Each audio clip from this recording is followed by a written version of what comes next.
Hey, you guys, and welcome to the Steele Wars Hyperchat. It is Wednesday, the 25th of November, 2020. Happy, merry, celebratory, successful Thanksgiving Day Eve to everyone around the world. How you doing? I am Steele Saunders, and I do love Star Wars.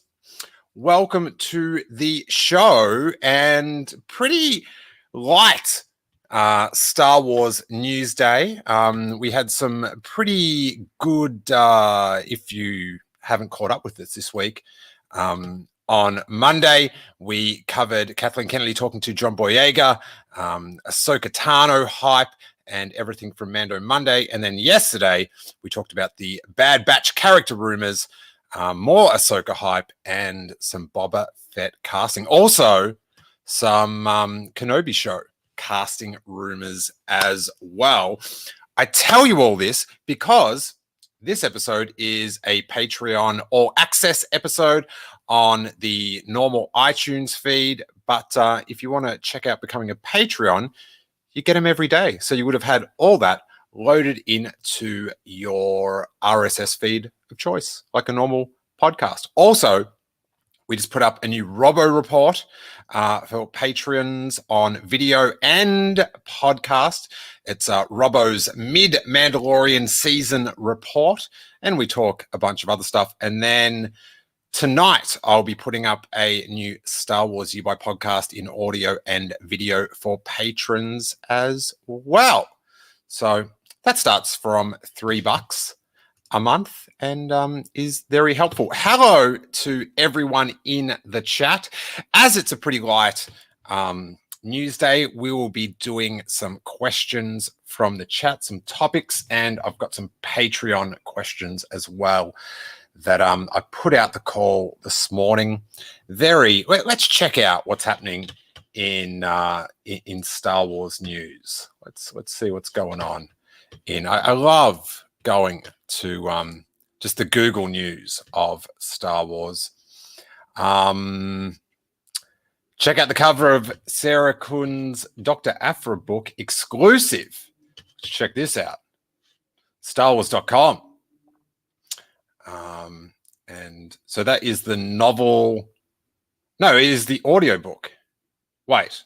No, it's the comic adaptation of the audiobook, which is coming out April 6th. And that is a very cool, very Star Wars 1977-esque interpretation of a Dr. Aphra cover. So in the story, Dr. Aphra makes a deal with Darth Vader and begins a memorable, if dangerous, and if crazy and dangerous journey involving murder droids, a run-in with Luke Skywalker, and more galactic shenanigans. How does that run-in with Luke Skywalker work out? I have no idea. Screen rant. Every planet in the sequel's explained. What does that mean? They're all planets. The end. Some stuff about Gina Carano. Yeah, so very light. It's Thanksgiving week here. So Star Wars news, like entertainment news, is in light supply. But, things will be catching on fire this Friday morning at 12 a.m. 12:01, when the Jedi episode of The Mandalorian hits Disney Plus.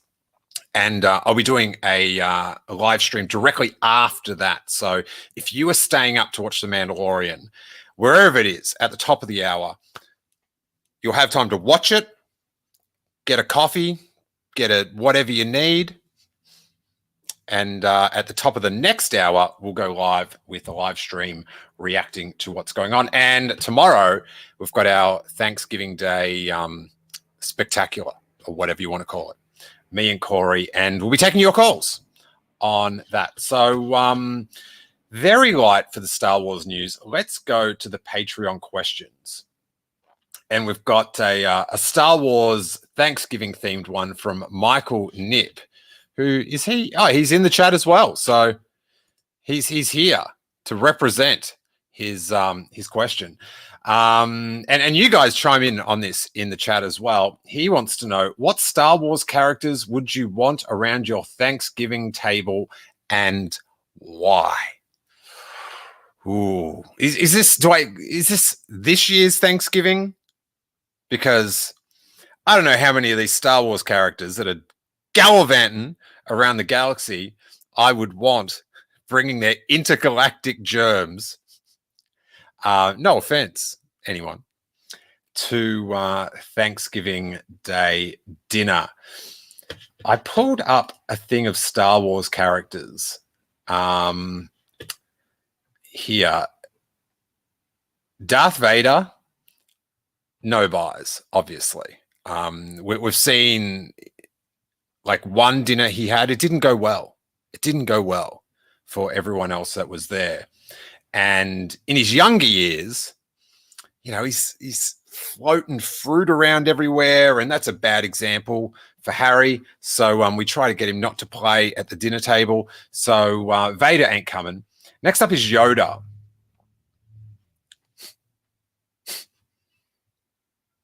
Having Yoda. Come on. I know he's been very wise about his social distancing. If he's been out on Dagobah all this time, then he's probably that's 20 years of quarantine, you guys. 20 years of quarantine. Expanded universe probe droids on Dagobah or not. Although that Skywalker was there. He's from Tatooine.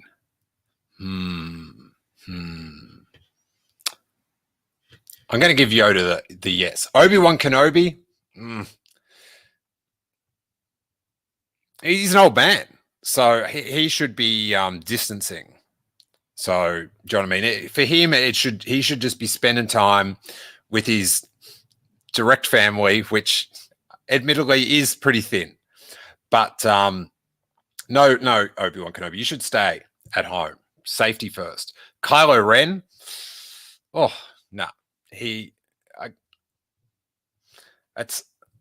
already got one guest at the table that has to come that is likely to have a tantrum at some point during the dinner. So Kylo Ren, no. Princess Leia, I'd probably be too nervous. Princess, we don't have good forks, and we just get stuff from IKEA. That's the character of Princess Leia. She loves a good fork. She loves it. Matthew Mole says Kylo would obliterate the turkey. That is true. That is true. He also says that Yoda would make a mean stew. That's not helping his case, because I'm not rocking up to Thanksgiving dinner for any stew. All right. I want gravy covered items. Gravy covered items. I'm going to cover my beer in gravy. Sheev Palpatine, 0 buys on that one. Come on. Although if things do get cold, he could heat it up. But just laughing at his own jokes all the time, that's my job. Jabba the Hutt, nah, 0 buys. Luke Skywalker. If it's I'm just going off the pictures. This is Tatooine Luke. Nah. Antros first suggests a gravy-covered pork. Oh, that would be like... I'm not up for eating pork, but you cover one in gravy? Whew, damn. Han Solo? Nah, he's a smuggler. Rey. I would say yay to Rey. She's out there. She's, this is Force Awakens Rey, the picture is of. And, she is socially distant the whole start. She's bum sliding down Star Destroyers out in the desert. That's fine. That's fine. So I would have Rey. Also, charming girl. So I'd be up for that. Who else could come? R2D2 and C3PO. I wouldn't mind having C3PO. Jar Jar Binks. I'd have Jar Jar Binks. Come in, Jar Jar. Enjoy. Darth Revan. No. Lando would be pretty good. Someone suggested Lando Braxton in the chat, and Lando would be pretty good. And he's pictured here in his Return of the Jedi General's outfit with that sort of mauve cape. He's looking dope. Matthew Mole says Jackie would separate you from Ray. That is probably Daisy Ridley is probably like Jackie's not a very jealous person because I love my wife a lot, and but I do like Ray. I do like Daisy Ridley. She's charming. So she grits her teeth for my Daisy Ridley interviews. She doesn't. She's very supportive. But yeah, Grand Admiral Thrawn. No way. Matthew Mole says Steele crushes hard on Ray. Look at that interview moment. Hey, it was professional. All right. I posted up. I posted that the other day. I put it on the show, the picture of me and Daisy, which is it's really cool, that photo, because it's like a publicity shot from Star Wars Celebration. And it just looks like we're hanging out. I wish my microphone wasn't in the shot, so it looked like we were just truly old mates, just catching up. So thank you, Michael. Nick McCall says Uncle Pot would bring food, but the portions would probably be too small. Those portions, that puts me off just eating as a concept. Blech, portions. Yeah. Nah, not into it. Kyle Delaney says, since Robert Rodriguez and Quentin Tarantino are good friends, maybe Quentin Tarantino makes a cameo in his episode. Would you like this? If so, what type of character would you like him to play in Star Wars?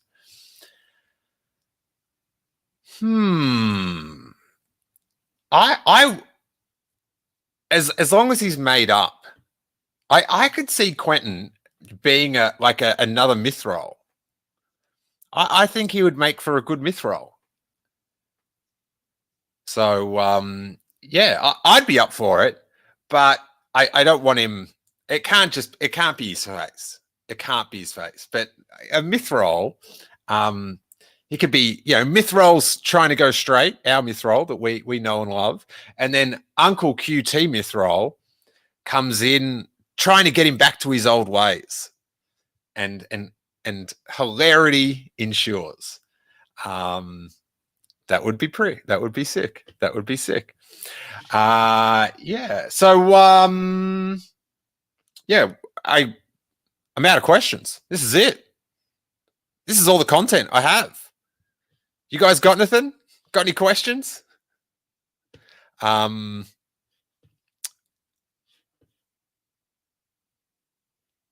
Matthew Mole says Jar Jar would need to be respectful of fruit. There is that. That would entertain, like, Harry would love that though. So it'd be okay.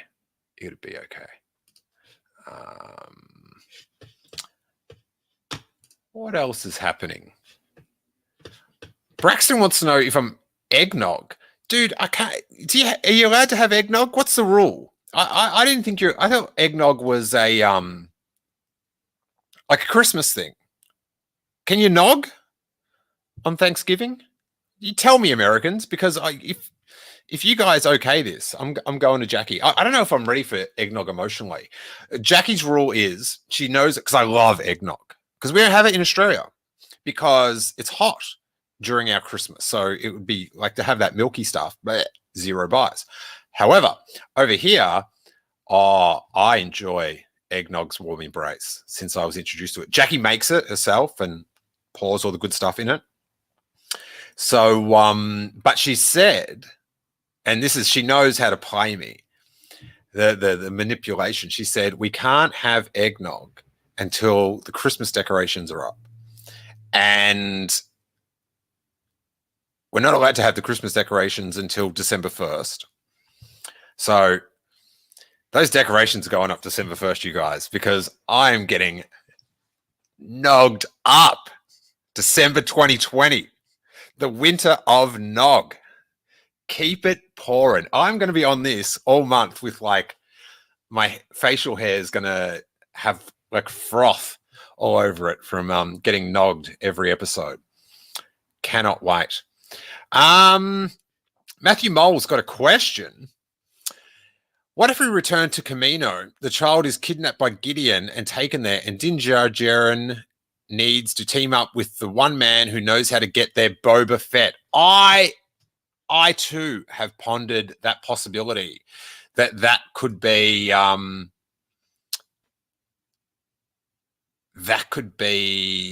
outcome where, because Kamino was taken off the star map and in Attack of the Clones, which on the Robbo Report, we were talking about the prequels and stuff, and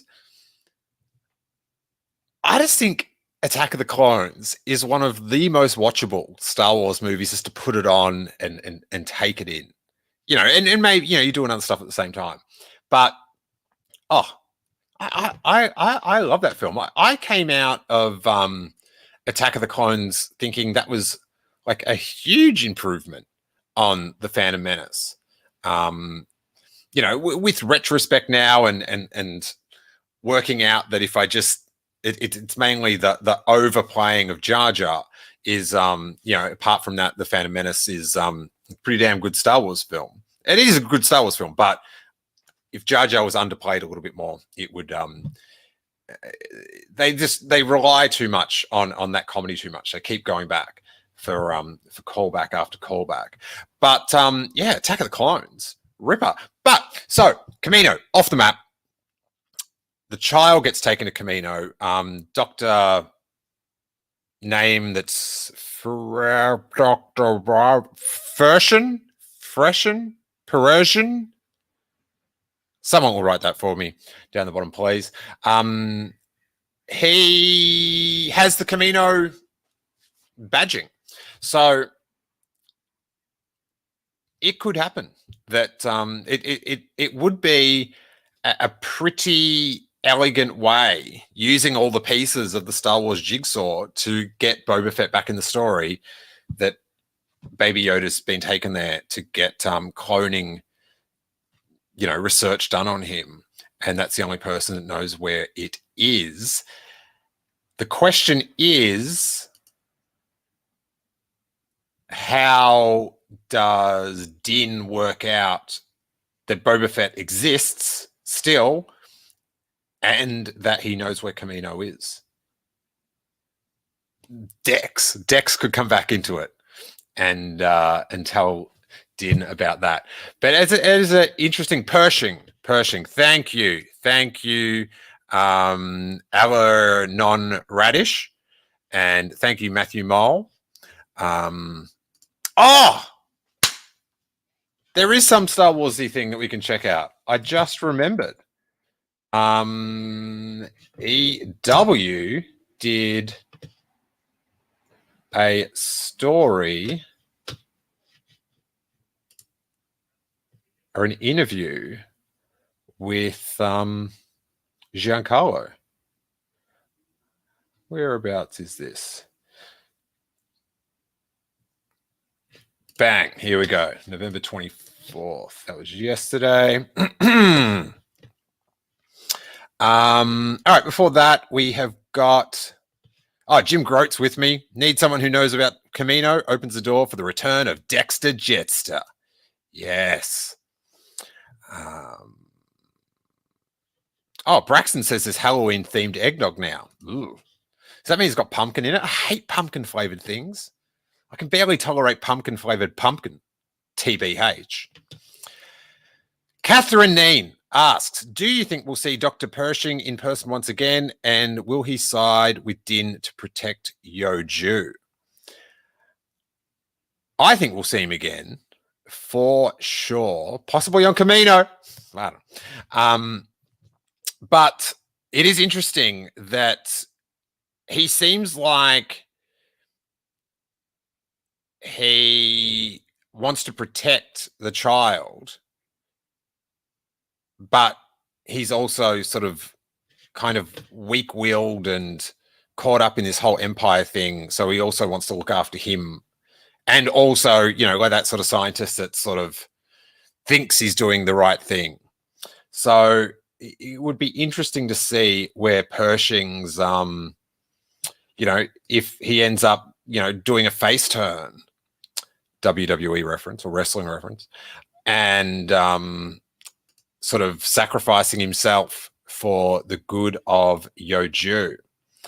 Now, let's check this out. EW.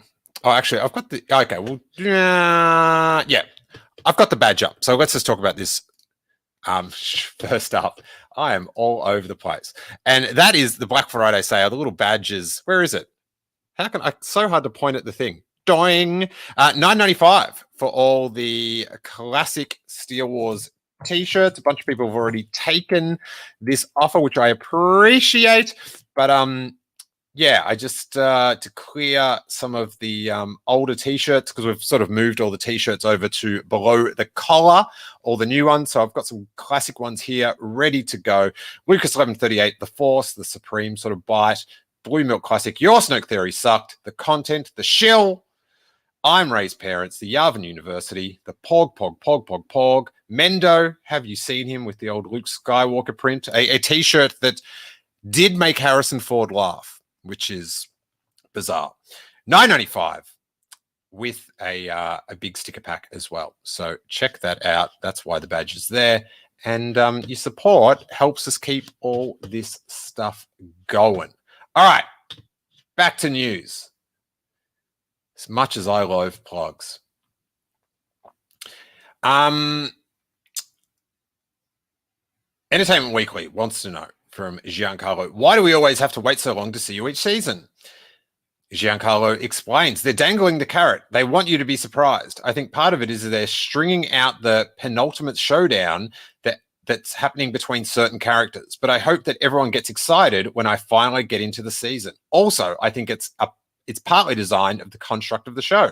You focus your attention on the journey. Let's see where the Mandalorian and the child will go and what their allegiances may be as they flow through that. Yes, let it happen. But it looks like we are getting more of you this season overall, given the way things are going. It seems that way, but I have a feeling you'll see more of me next season. More than likely, you're going to see a lot of Moff Gideon. I can't be sure of that, but it seems as though this iconic journey that they want you to feel it. I think you're going to start to see other storylines start to creep in when we start to realize there's such a deep connection between the show's storylines and the rest of the galaxy and what's really happening. Maybe you'll get an inkling of what he wants, because it's always like, he says he wants Baby Yoda, Yoju, if you will, more than you could know. What does that mean? What is more than I could know? Or what is more than they could know? The show seems to be telling us that Moff Gideon wants the child's midichlorians, perhaps to make his own Force-sensitive super soldiers. Can you say if that theory's in the galactic ballpark? Well, in the galactic ballpark, I think we're all trying to figure out, what does he really want? Somewhere in my brain, I hold out something that he has some kind of ethical consideration here. When people flow out of control, there are all these different Moffs who have been assigned different areas to be wardens of. Isn't there one person or someone that may have guidance over all of them? Ooh, they're questions that are answered. It could be super soldiers. It could be that he wants to save the galaxy. Also, why does Moff Gideon know everything about what's going on everywhere? He has some kind of incredible intelligence source. So I always hold out that there may be some altruistic reason that he is taking control or trying to. Certainly, the child represents the possibility of a new humanity, of new consciousness. Oof. So good. I've just started watching Better Call Saul season 5, and he is so good in that. And in a way, his character is like sometimes when he's going up against like the Mexican crime lord guys as well, like he turns face and you start rooting for him. But then when it's him versus Mike is one of the best characters ever in Breaking Bad and Better Call Saul. When he's dealing with Mike, he's a heel again. He's a bad guy. And I love that he's sort of in his head, he's got like that Moff Gideon thinks he's doing the right thing. The best.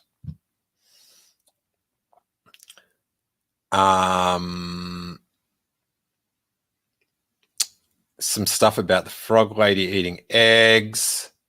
Ooh, okay. Did you do any different training or preparation for this season? We jumped right into this one. I trained my attitude and I'm a physical actor. So I do things to keep my body high and tight. And thank goodness I did. Ooh, because as you will see in episodes to come, I have a certain physicality to exclude. Oh, Moff Gideon fighting someone with that Darksaber. Oof. That is going to make for quite a reaction video. Is there anything else you care to add or tease about the episodes moving forward? I'll tease the past. We are able to refer to the historical nature of mythology that is already being laid down in previous Star Wars incarnations. This particular incarnation allows us as family members to really plant the seeds to realize a more cohesive world. Oh my God, that William Sonona ad with the Yoju cookies is on the side of this. Do those things even come in a cool box? Come on. Get them in a cool box, or at least that wrapper thing that the kid in the school had. Sorry, I just saw them pop up and it threw me off. I can't even speak anymore because I saw them on the side of the page. So I love the fact that we're in such a futuristic show that throws back to history and knowledge of what a warrior really is, and where the line between good and evil sometimes gets blurred with desire. Oh man, it allows me to dream really big and to realize no matter what we want to do in life, if we have the aid of people and entities that share the same feelings, then there's hope again. So there's going to be a lot of battles and stormtroopers and all the dark troopers. Everyone will get involved. We are all in a fresh new place to bring it home. I'm so excited to be part of the show that is the best there is. Oh my God, what sizzle. Giancarlo. Oh my God. Algernon Radish, oh wait, sorry, says high and tight, like Kylo's trousers. Chris Wheeler says, watch out for that last paragraph. Well, I don't know. I hope no one's spoiled by that. It's in EW. Braxton wants to know, what is my favorite indie movie?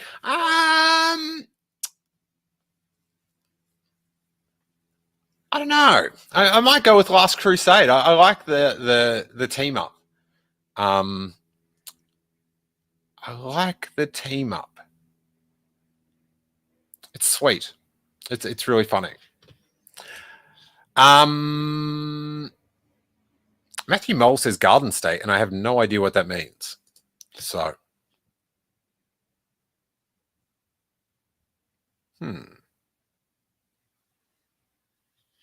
Oh, Matthew Mole asks, if we don't see Ahsoka on Friday, will Corey explode and destroy his beanie? I don't know how it's happening. But from everything, like, yeah, either people are like lying, like, yeah, it's happening. Matthew Mole says, I was thinking of a different kind of indie. Oh, indie film. A New Hope, Star Wars. There you go. Loved Clerks. That was I was a big fan of Clerks when it came out. Hey, that's about it. We got half an hour out of some pretty light action. So I hope everyone had a good time. Again, if you listen to the Patreon audio or the All Access on iTunes, you missed 2 big days of news. They are available on YouTube, or if you want them in your ears for your commute, just put $3 down at patreon.com/Steele Wars.